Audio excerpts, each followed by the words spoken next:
Hello, Star Trek fans, and welcome to the Rebinge Deep Space Nine podcast. My name is Kim. And my name is James. And we're watching Star Trek Deep Space Nine from the beginning, one episode at a time.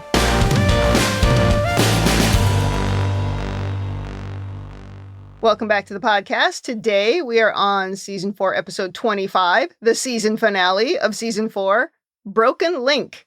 This episode aired June 17th, 1996. Another milestone in the show? Yes, it is a milestone that we've reached the end of Season 4, but it is also our 100th episode of Rebinge Deep Space Nine. I feel we should insert a sound effect here. Like, do-do-do-do. Yes, amazing. We hit 100. I'm glad you managed to hang in there for all the episodes, including the Ferengi ones. I was really worried a few times during Season 1. Well, and then there was that horrible Ferengi episode that really turned me off to the show. But Season 4 has been a revelation. I've given more thumbs up than you have. It's been good going in this season. So you've mentioned how a number of people have told you, oh, wait until Season 4. That's when it gets really good. Yeah. Would you agree with that assessment then? There were lots of episodes in Season 3 that I liked too, but this is the season that has the most episodes that I've liked. Yeah. So, yeah, I guess so. Is it because of the shift to the more of the larger story? Yeah. Not really, because a lot of those standalone episodes are the ones that I've loved, like The Visitor, for example. Right. But this episode is clearly a piece of a bigger arc. I don't know, I guess it's a mixture. Yeah. But Season 4 is going very well. So that's great. And with that, I think we should probably get on with this fantastic episode. Well, before we talk about this one, anything to say about last week's episode, Body Parts? No, it was perfect. And shockingly, I think it's one of the few Ferengi episodes that actually work. Yeah, one of the very few for sure. The House of Quark was another one, but otherwise, yeah, they struggle with trying to make it funny, and it's more insulting than funny. To steal a baseball term, swing and a miss. Well, we're not here to complain about the Ferengi. No. We're here to talk about Broken Link. Yes. I have a lot of overanalysis points, so we better get going. Oh, I'm looking forward to this. All right. The worst thing is, I know I won't be able to tell you anything about the future. All right. I'll survive. So in the cold open, Garrick calls Odo to his shop, and at first, Odo seems really excited that maybe there's a shoplifter to catch. But no, Garrick is really just trying to fix him up with the owner of the new Bajoran restaurant. Yes, I like that. A very friendly Bajoran woman in a bright orange outfit. She's clearly attracted to Odo as she knows the exact time that he passes her restaurant every day on patrol. Which, again, not the greatest of security measures to be that predictable. Right. Did you feel the outfit that she was wearing felt like a nod towards the original series? Oh, that's interesting. I hadn't actually thought of that. Why do you think that? I thought the style of it followed that sort of the elegance that the original show would aim for. The sort of the way the dress looked. It just, that's sort of what popped into my head when I saw that. Yeah, okay. I'd buy that. And the colors as well. Yeah. Plus, they don't actually address in this scene how Vanessa escaped from the Hotel Royale, the TNG episode. Was she in that episode? Yes. Oh, funny. I didn't look that up. Okay, that's pretty funny. No, they don't talk about that. This is almost like Atiba's point of the whole show is really just a holodeck program, and the same people keep on reappearing. Right. Well, this character's name is Arroya, and she invites Odo to stop by her restaurant sometime. But he doesn't really take the bait here. When she leaves, Garrett gives Odo a hard time about not arranging a date with someone who clearly likes him. Yeah. Odo complains about humanoid mating rituals, of course. A complaint we haven't heard as much since Season 1. Oh, dear. But Garrick points out that we wouldn't waste our time on something that wasn't worthwhile. I thought that was a great point. I think there's also another point here that Odo is probably still smarting from basically opening himself up to get hurt by Kira. Completely unintentionally, but it still happened. Oh, no, absolutely. Well, Garrick says Odo is such a sensitive man, but he refuses to explore other aspects of humanoid life. And I thought, finally someone who's paying attention to Odo. Yes. Yeah, and actually is like, you're so sensitive, you have emotions, you might actually enjoy this activity. Okay, I'm going to leap into overanalysis here. We're like 3 minutes in and I'm already there. Uh-oh. I think it's Garrick's training because if you're a spy or you're some kind of intelligence agent or a member of the Obsidian Order, allegedly, you're going to look for weaknesses you can exploit. And he would see that with Odo. And by this point, having interacted with Odo and spent this amount of time with him, he would have realized it. He would have been the one that's seen it. Like a detective doing a profile of someone. Exactly. And he probably, with his years of training, it's just second nature to him. Yeah. Well, I actually found this entire scene pretty cute. Agreed. But then the point of the entire episode happens, and Odo has some kind of attack, and he cries out in pain before collapsing to the floor, and Garrett calls for an emergency medical team, and we cue the theme song. I would also note here that I assumed the Bajoran woman caused this whole event when she shook Odo's hand, and I still think that. Oh. Because somehow Yeah. something caused this, and I assumed it was her. But anyway, I have lots of conspiracy theories in my overanalysis. In the infirmary, Odo is cranky because Bashir is useless as a changeling doctor, and Bashir says Odo's mass and density normally only change when he is changing shape, but now it seems to be in a constant state of fluctuation. I took note of that because you're always asking, what about Odo's mass? Apparently it changes. Yes, they address it directly here. Yes. And we are seeing that really grumpy Odo we haven't seen for a while. Well, anytime he's out of control, he's grumpy, and he's definitely grumpy here. That's very true. He does not like the unknown or the out of control. Absolutely. Well, Bashir doesn't know what's causing any of this, but he does know that moving makes it worse, so he wants Odo to stay put. He suggests it might be puberty or menopause, but it could also just be a virus. He really has no idea. Oh, and the way Odo responds with, could you keep that to yourself, Doctor? So in Sisko's office, we're listening to a recording of Gowron now, and he's saying that they aren't giving up the Cardassian worlds that they've conquered. He says if the Federation harbors any hope of peaceful coexistence, they must abandon all star bases and military installations in the Arcanus sector. Well, apparently the Klingons had relinquished their claim on this sector 100 years ago, but now they're ready to go to war over it. Sisko thinks Gowron is just rattling his saber, but it seems like war may be inevitable. Yeah, it sounds like Gowron is just looking for an excuse at the end of the day. Looking for a fight. Yeah. Well, then Kira starts sneezing, and they do a quick pool on how many times she's going to sneeze, and she says she hates being pregnant. And then they switch to discussing Odo, and Worf doesn't think that Odo wants to be seen by anyone while he's in a weakened state. Yes. He says Odo doesn't like to socialize, but Dax, kind of picking on him, thinks that it's all an act. And Worf wonders if Dax's last host was as argumentative as this one. And Sisko says, oh, worse. And Dax is like, thank you, Benjamin. I really like that. That was cute. I think she's getting some pleasure from digging at Worf. Well, yes.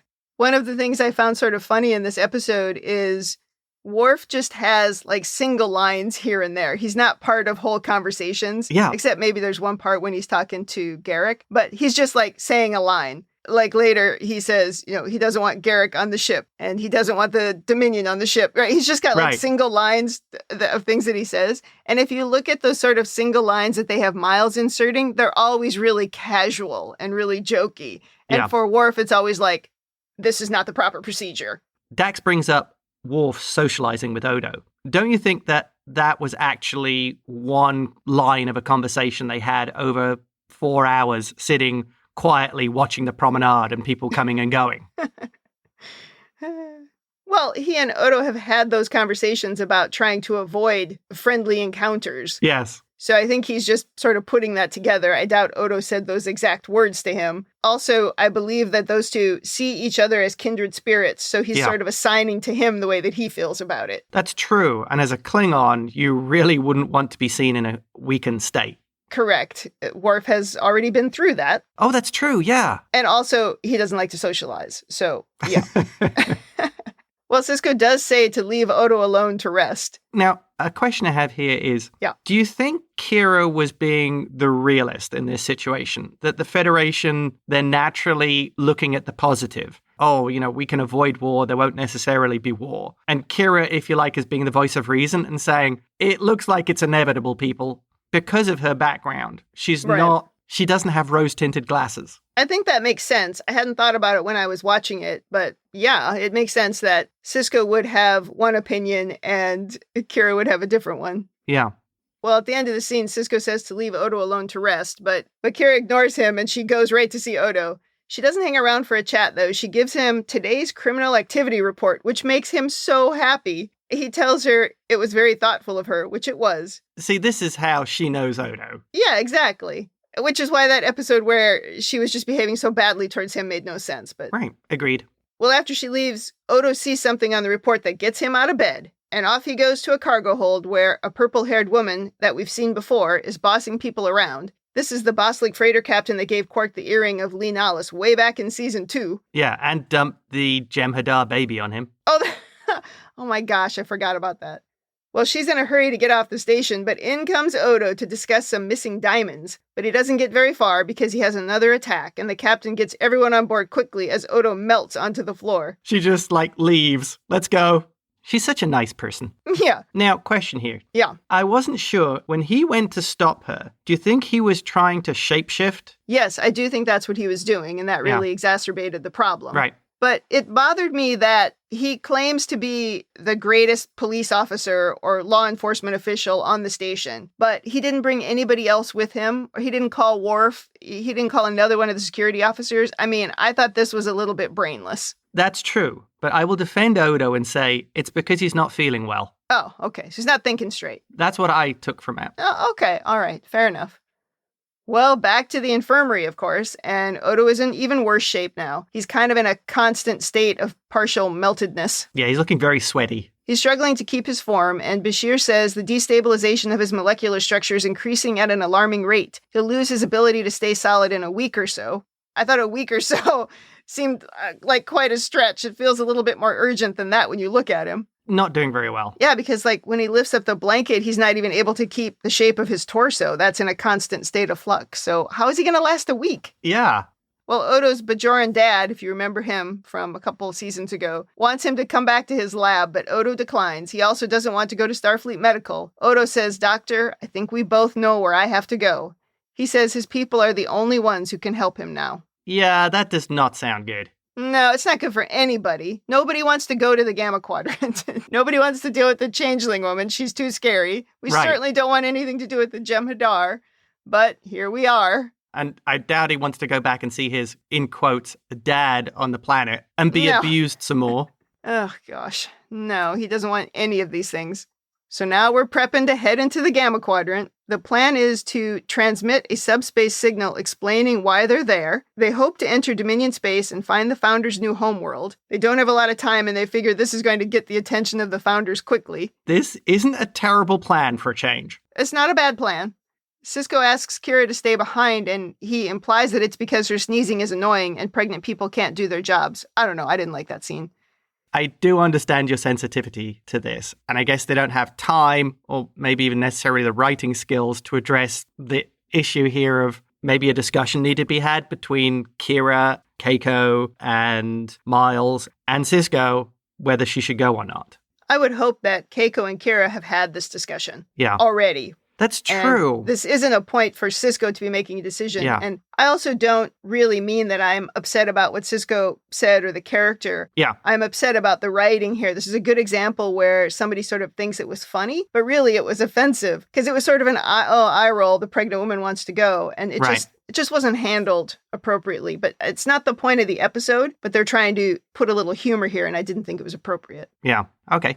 Well, on the Defiant, we're ready to go, but we're just waiting for Odo. It's not safe to transport him because he's already kind of scrambled. Yeah. And then Garrick asks for permission to board the Defiant, and Worf immediately says, "Tell him the ship is off limits to Cardassian spies."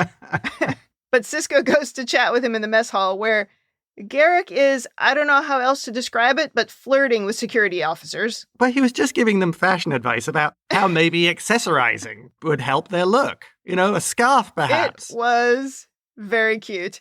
Well, Garrick wants to go along on this trip because he wants to ask the Founders what happened to the Cardassians who were on the ships that attacked the Founders' homeworld in Season 3. Yep. He's obviously looking for his dad. You knew exactly who he was talking about there, didn't you? Oh, totally. Anabrantane, yeah. Yeah. Sisko says everyone assumes the ships and all hands were lost, but Garrick is holding out hope that there were survivors taken prisoner. Does he think they're keeping him in the Goo Lake? I mean, I don't know. Sisko wonders if Garrick could occupy Odo's attention on the trip. Anyone could offer him kindness or sympathy, but Garrick can distract him in a different way. And Garrick understands, and he says he can offer mystery and intrigue to keep Odo interested. He says Cardassians excel at conversation. Well. And if he means that they're all pompous blowhards, he's right about that. That explains a lot about Dukat. I mean, he never shuts up. Right. And if you notice, Garrick as well did the my so-called career in the Obsidian Order. He did, yes. Dude, we know you were in it. He's still denying it. Fake news. It's his natural tendency. It does make me laugh when he comes out with these lines that are so outrageously untrue. Yeah. Well, now Bashir and Kira are helping Odo struggle along the promenade. Quark interrupts them and they have a cute little exchange where Quark pretends to be glad he's leaving, but he really just wants to hear Odo say he intends to return.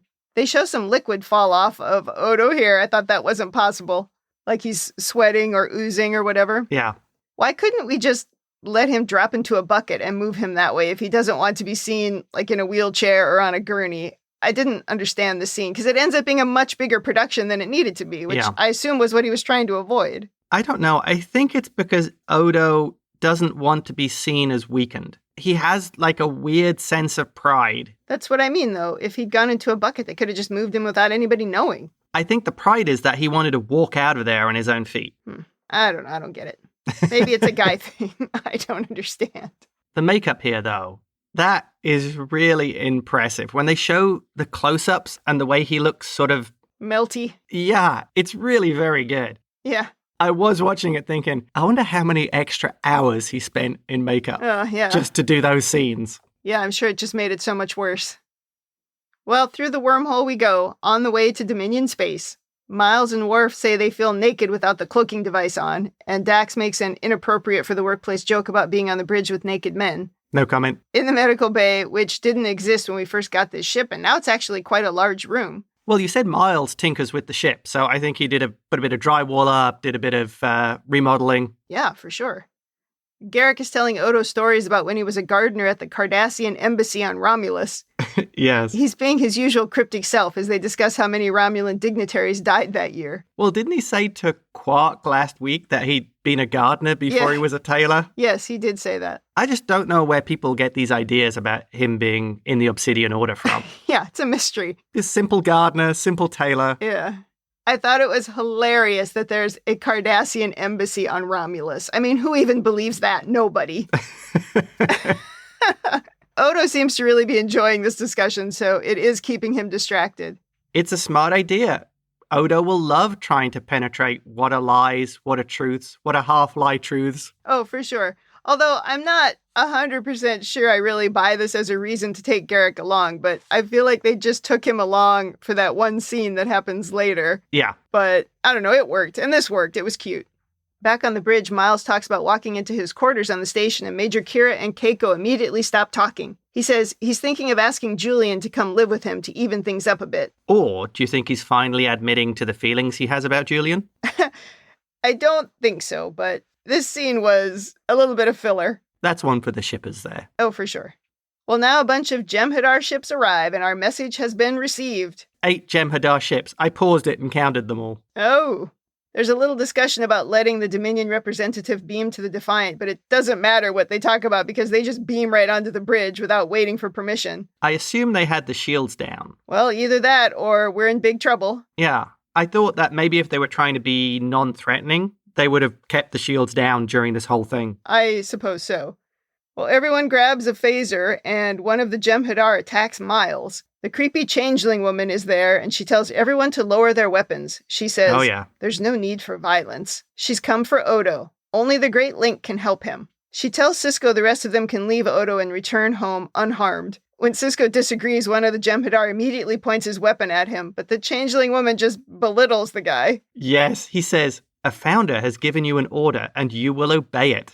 Yeah. I'm guessing these Jem'Hadar, they're the ones that the founders keep close, because they're the ones who really believe the propaganda. They're the true believers. Yeah. She says Sisko's loyalty to Odo is commendable, so she agrees they can come along on the journey, but they're not going to reveal the location of their new homeworld. So they turn over the ship to the Jem'Hadar. Worf tries to protest, but Sisko says, not now. For Worf, this is mostly an episode of him just disagreeing with everybody and him never getting his way. They seemed very well prepared in this boarding party, so I assume they knew Sisko and wouldn't give Odo up. Yeah, they had that little device to hook up right away. Yeah. Definitely. Off to the medical bay we go as the founder woman wants to pay Odo a visit. When she enters, she says, poor Odo. a thing she says multiple times in this episode, Ugh. and it sounds like an insult each time. Only Kai Wynn is more disingenuous. Yes, it's her version of blasphemy. My child. Oh, yes, it's my child. Well, she takes a quick stab at the solids, of course, because that's what she does. Oh, yeah. And then she takes Odo's hand and she merges with him briefly. And he's able to regain his shape a little bit. Not perfect, but better. Yeah. And then she kicks everyone out so she can talk to Odo in private. She tells him she wishes the meeting were under better circumstances. She says she'd hoped he would return to them on his own, especially since, double quotes, that Bajoran woman has a new boyfriend. He asks how she's so informed on his life, and she's pretty much like, we know everything. And he has the sudden realization that the founders caused his illness, so he'd be forced to return to the link. Yeah. She says, you killed a changeling. And when he claims he had no choice, she disagrees. He violated the most sacred law of their people. Plus, he sided with the solids. How exactly do the founders know that Odo killed the shapeshifter? I mean, technically, he was protecting himself, and the guy accidentally fell into the warp core or whatever. I don't understand this accusation that he just killed the dude. Well, I think the founders believe their own propaganda. Oh, yeah.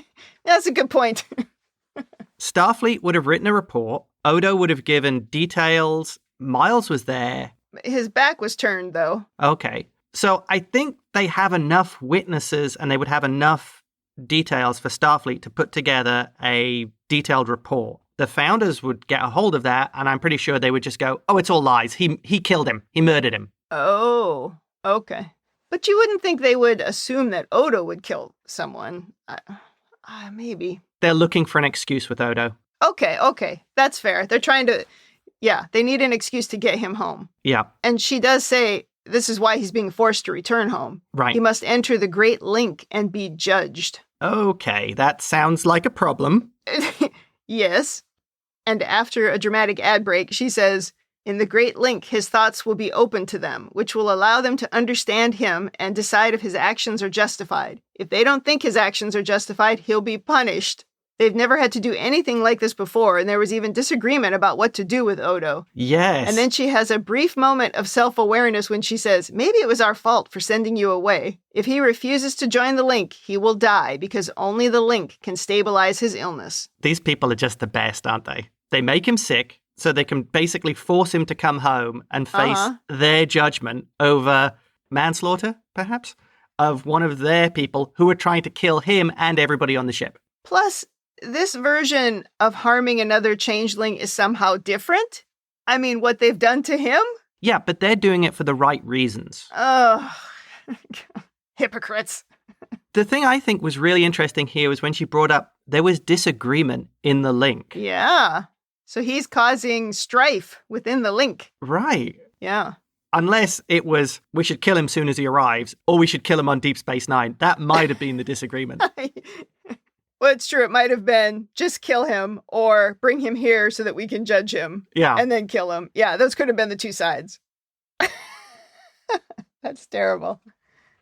She is so horribly manipulative, and her use of language against Odo is... Oh, is so telling. We look at the father figure he had on Bajor and how awful he was to Odo. And these people, this woman is so much worse. Well, it's their level of absolute certainty. Oh, yeah.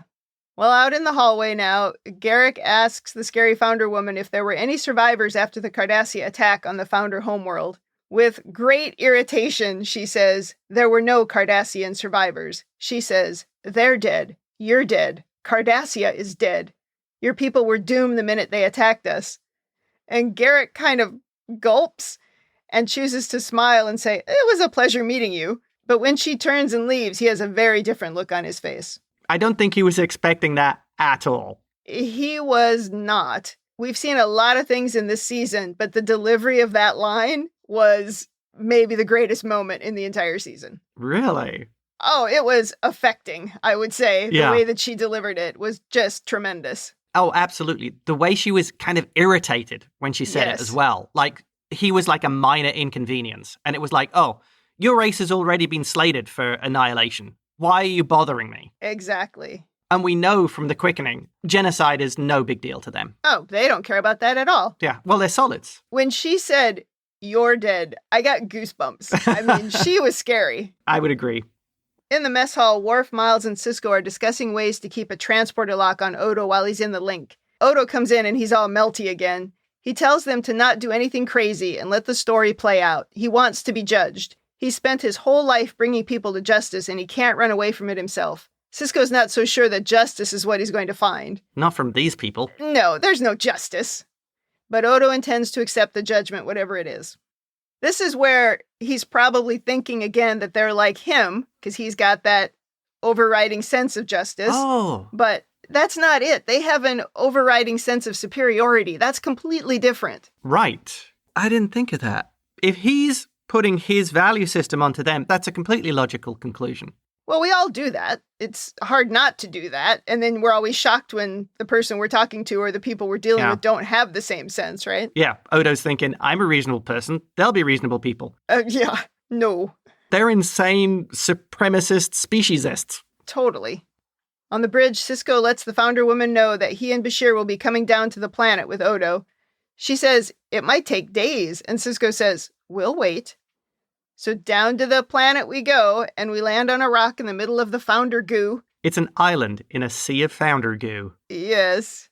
And Odo and the founder woman ooze into the goo, but before he goes in, Odo gives a nod to Sisko and Bashir. Big dramatic music as he disappears, and we go to an ad break. Yeah.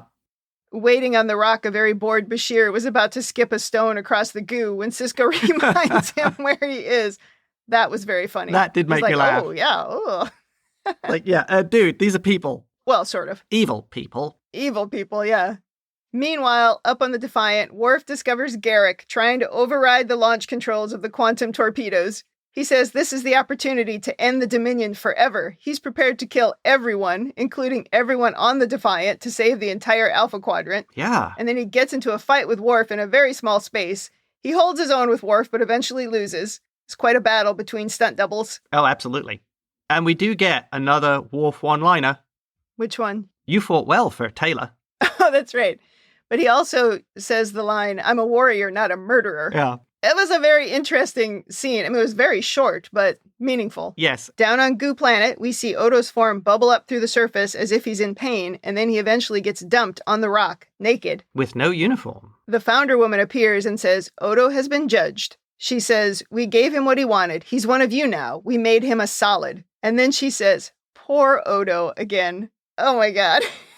Perhaps we should have killed you. It would have been far less cruel. She says, he's yours now. Take him and go. Sisko calls the Defiant and they beam away. So dramatic. The way she says that. The condescending tone. Oh, man. Oh, poor Odo. You're the ones who did this. You're the ones who led to this. Yeah, well, cognitive dissonance. Yes. Back on the Defiant, Bashir is checking Odo's blood multiple times to make sure he really is human. Why would they make him human and not Bajoran? But anyway, so funny to see Odo in different clothes and bare feet in this scene. It just looks completely wrong. Yeah. Physiologically, he's completely human, but they left his face as it was, that sort of unfeatured way of his face. Yeah. Odo says they left it this way to remind him of his punishment and what he's lost, which is just heartbreaking the way he says it. They are the worst. Oh, they are the worst, yeah. They talk about how they will do anything to defend themselves. Right. But that is such a lie. What they did to the people on the Quickening, what they've done to Odo here, they like to make people suffer. Oh, yes. That is absolutely. not defending yourself. If you totally are of the mindset that people who are a threat should be annihilated, you don't make them suffer. You want them destroyed and out of the way so they're no longer a threat. This is that whole thing you bring up of they're drinking their own Kool-Aid. They're telling themselves these things.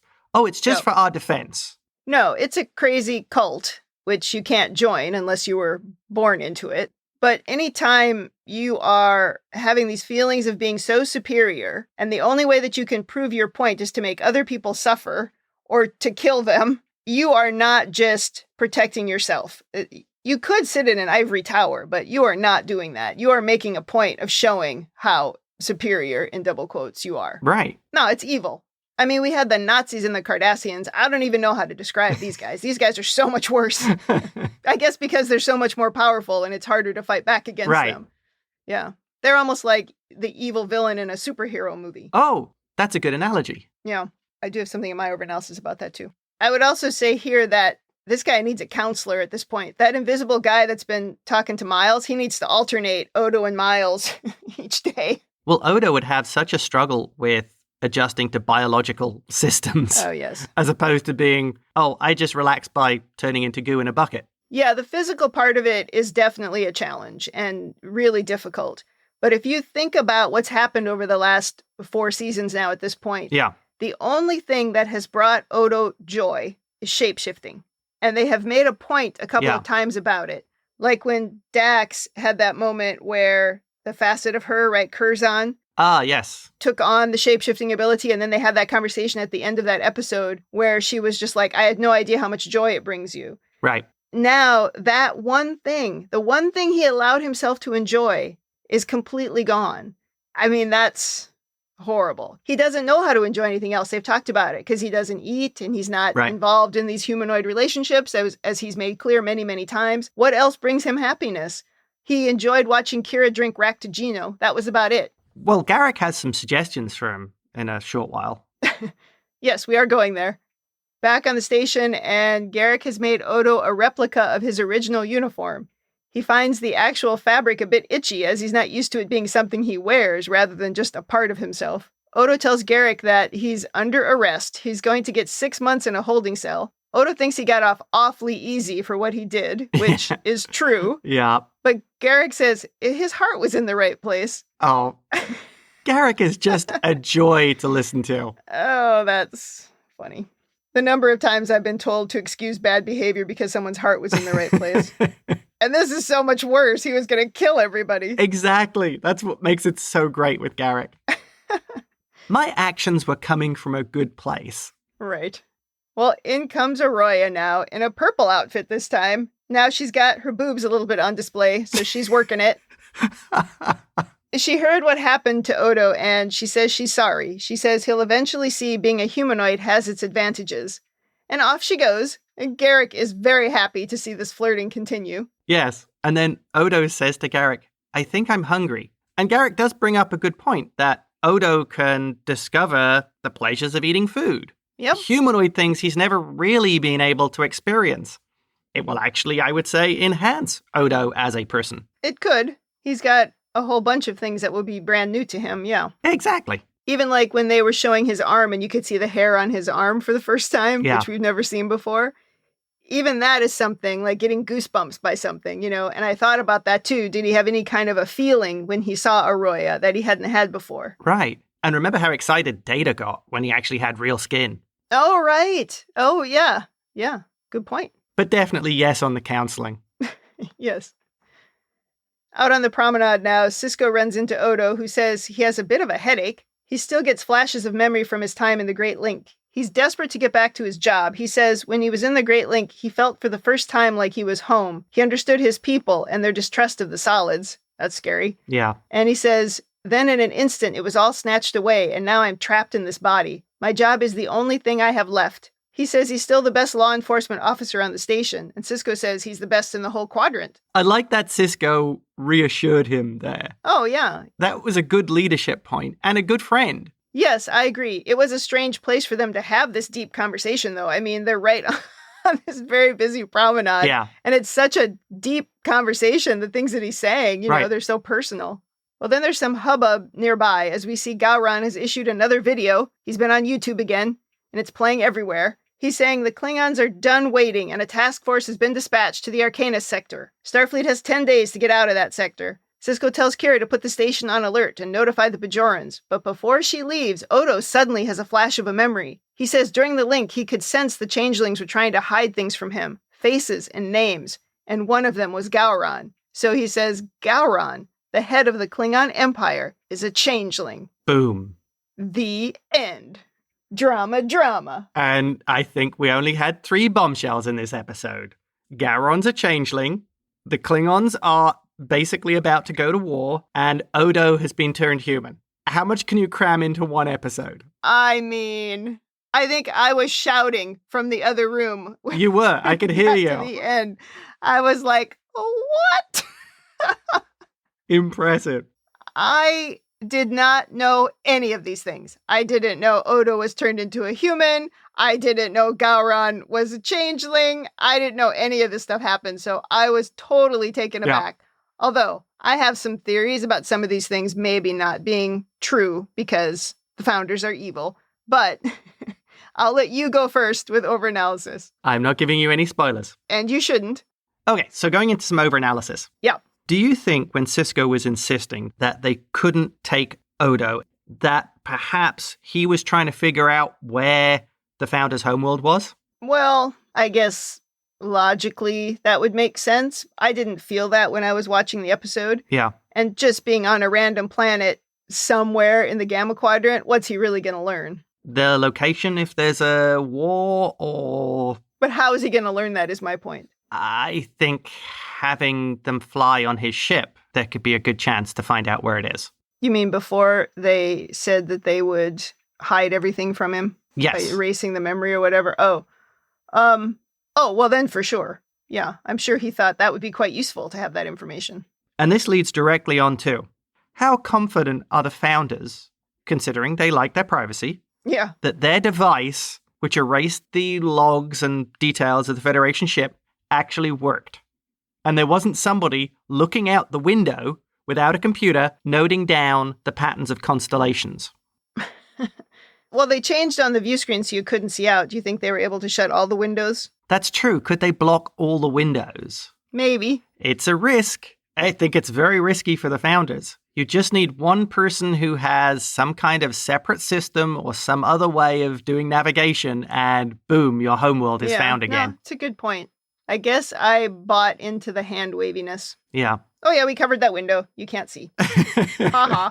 I do also think that they're infiltrated everywhere. Yeah. So there's probably some member of the crew who is a founder, and so they'll probably make sure that anything that left a trace is deleted afterwards. Right. Oh, that's a really good take. There's another founder on the ship already. Oh, they're everywhere, remember? That guy told us that. That would have been a good scene if, like, one of the NPCs had come onto the bridge or whatever and gone, "Oh, hi, Mom. Oops." Hi, Mom, yeah. Next thing. Yeah. I thought Garrick was being surprisingly noble, that he was actually prepared to sacrifice himself, and he was clearly willing to sacrifice everyone else. Yes, he was. To save the Alpha Quadrant and actually destroy the planet. Well, he said to save the Alpha Quadrant. Are you sure it wasn't just some moment of revenge for killing his dad? Okay, that's a good take on it. Maybe that's true. And also the Cardassians like to be the superior race, so they got to get rid of this one. Oh, they're a rival. Okay.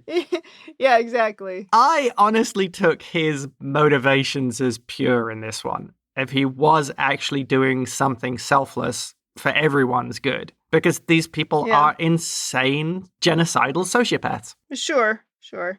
And back when Atiba was on the last time, we talked about Garrick evolving because he's spending time around these people who care about each other and who have helped him. So maybe, but at the same time, he was going to sacrifice everybody, the people on the planet, the people on the Defiant, in order to do this. And it wasn't going to work anyway. I mean, they would have taken a couple shots and then the Jem'Hadar would have destroyed them. Well, that was my next point here, which is, do you think they had better defenses on the planet than they could actually see? Yes, I think for sure. Could they see anything, really? Yeah, I think for sure. And also, I'm quite sure the Jem'Hadar were still on the ship. So don't you think they had some other security measures up as well that would have prevented it? Yeah, if they were infiltrating their system, stopping any recording or logging or anything. Yes. Disabled weapons, yeah. Yeah, Garrick overrides it and says, launch all the photon torpedoes and fire the phasers. And one of the Jem'Hadar's little things on the dash starts blinking red. Yeah. Somebody's messing with the systems. Yeah, I think that was a stretch to think he was going to be able to do it. Yeah. And I think my final point. So the Founders have actually managed to other Odo after he spent his whole life being basically othered by everyone else. The evil irony. Yes. They have extra othered him. Right. They made him a humanoid, but they made sure that he didn't look like one. Yes. Evil jerks. And staying on the topic of the Founders. So, the judging. Yeah. Do you think that the goal of the Founders with this is to get Odo out of the system? Because Odo, this isn't really a judging of all the link.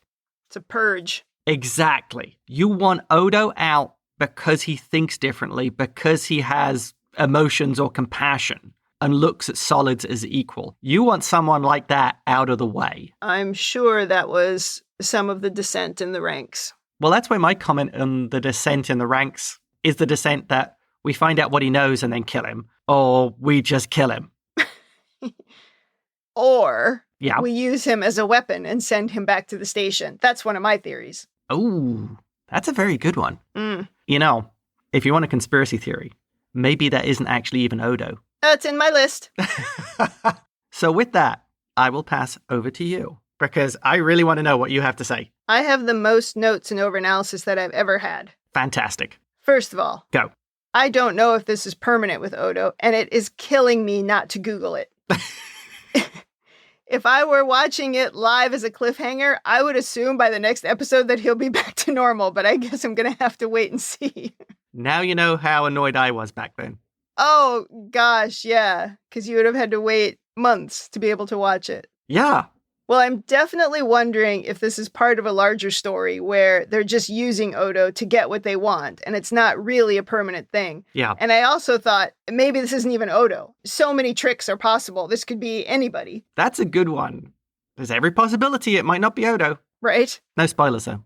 I was a little confused about Bashir scanning Odo, Yeah. because they said at one point that when a changeling is a thing, it scans as a thing. Right. So wouldn't Odo always have scanned as humanoid? This comes down to Odo's ability to actually shapeshift. The really good shapeshifters scan like humans because they can accurately mimic every aspect of a human body, the face, even individual humans. Whereas Odo, I think the problem is Odo can give you an outward look of a human but can't mimic all the systems.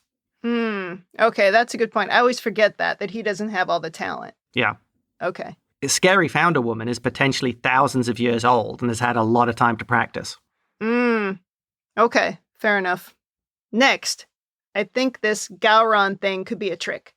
The whole thing could be a trick, just to get the Federation assuming that the Klingons are shapeshifters, because that might speed up an attack and speed up a war, which is the thing they want all the time. Right. People fighting amongst themselves. Yeah, like when he was saying, they were trying to hide something from me. And I thought, were they? Or were they trying to convince you that they were hiding something from you? Right.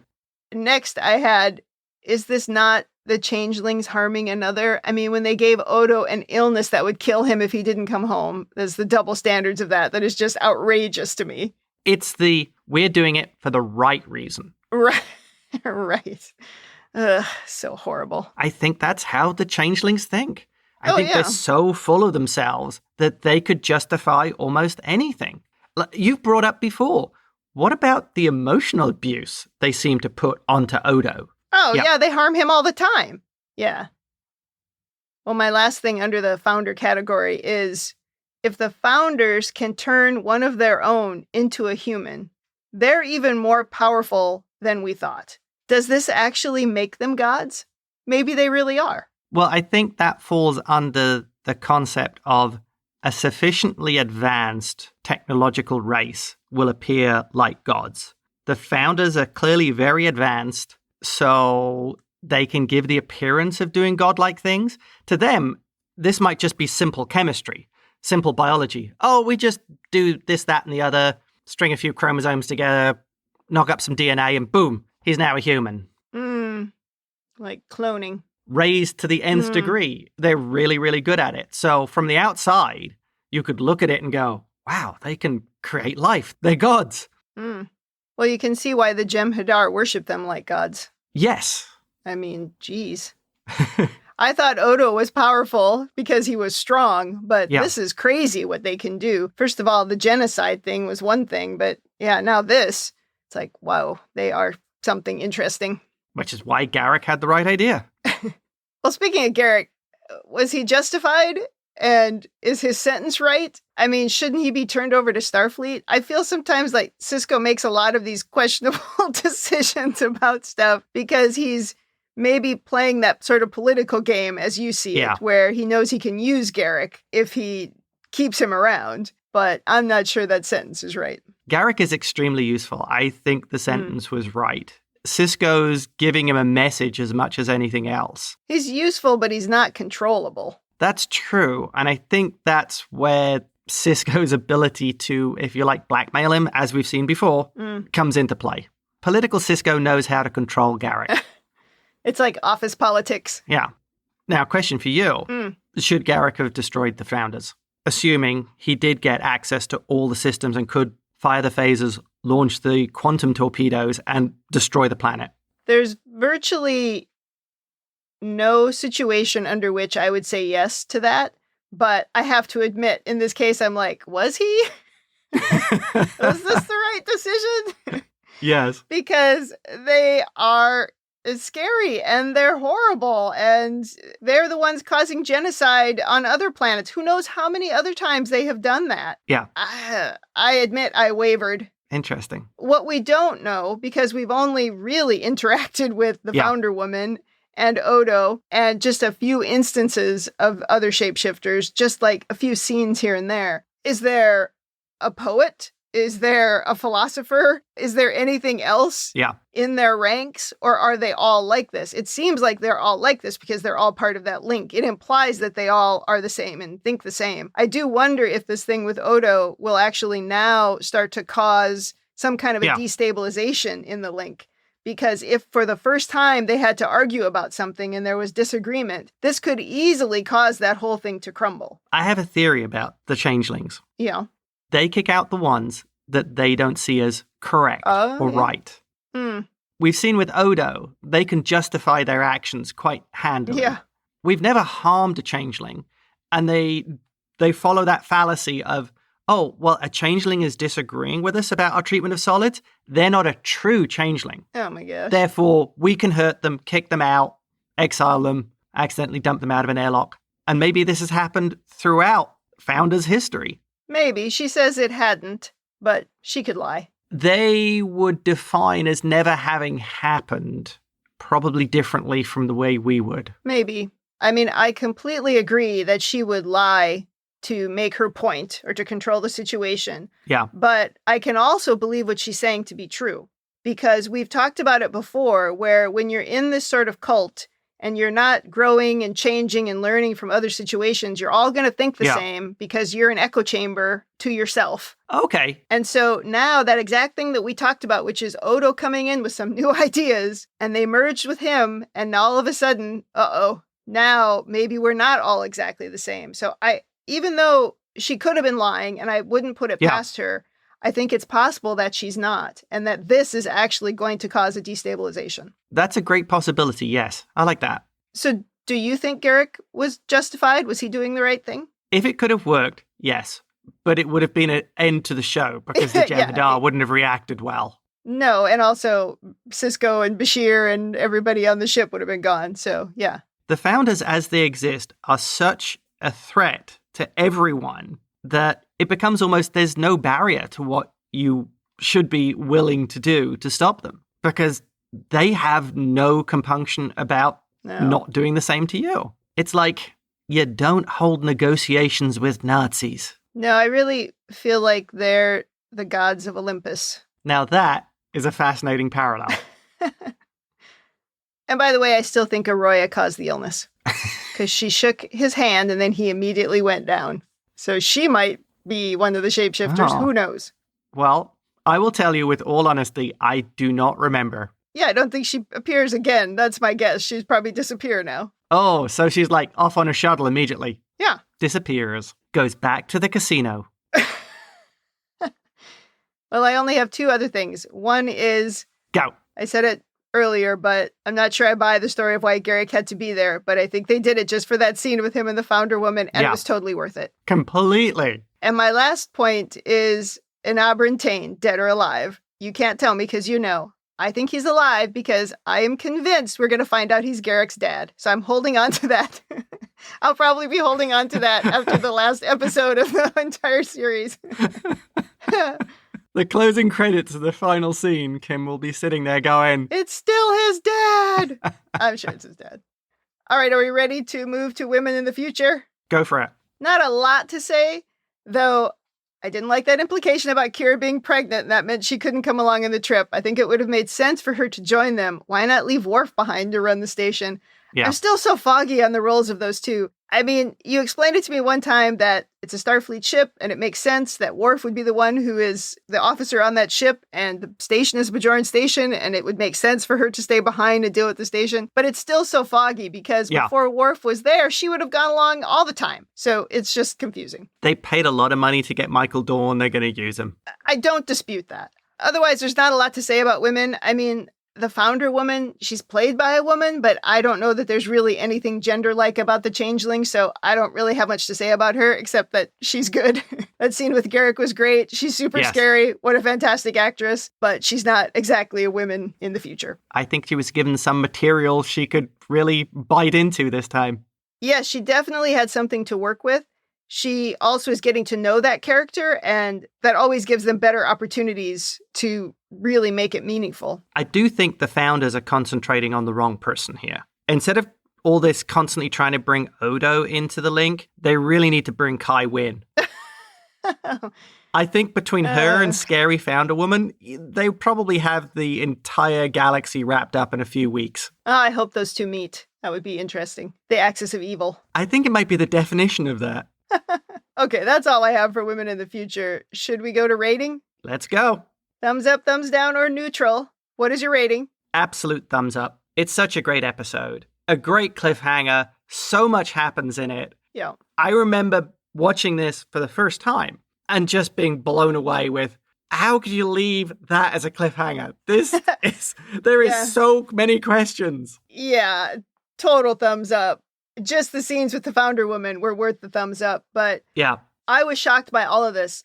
I didn't know any of these things happened. How did I not know any of these things have happened? So I was definitely surprised by all of it. At the end, I wanted to jump to the next episode immediately, but I don't like to do that. I like for us to have the podcast first before I go and watch it. But yeah, I would like to watch the next episode now, please. I remember the frustration from back in the day. Oh, I believe it, because this is big news now, Odo as a human. Yeah, that's absolutely huge. And also Gowron could be a changeling. All right, well, I think that wraps up Season 4, Episode 25. Come back next week for our season wrap-up of Season 4. Yes. And then we will take a week off and get started on Season 5. In the meantime, if you'd like to send us your own overanalysis of this or any episode, or if you just want to say something nice, you can email us at rebingeit@gmail.com or tweet us at rebingeit. We're also on Instagram at rebingeit. And as James always likes to remind me, YouTube at rebingeit.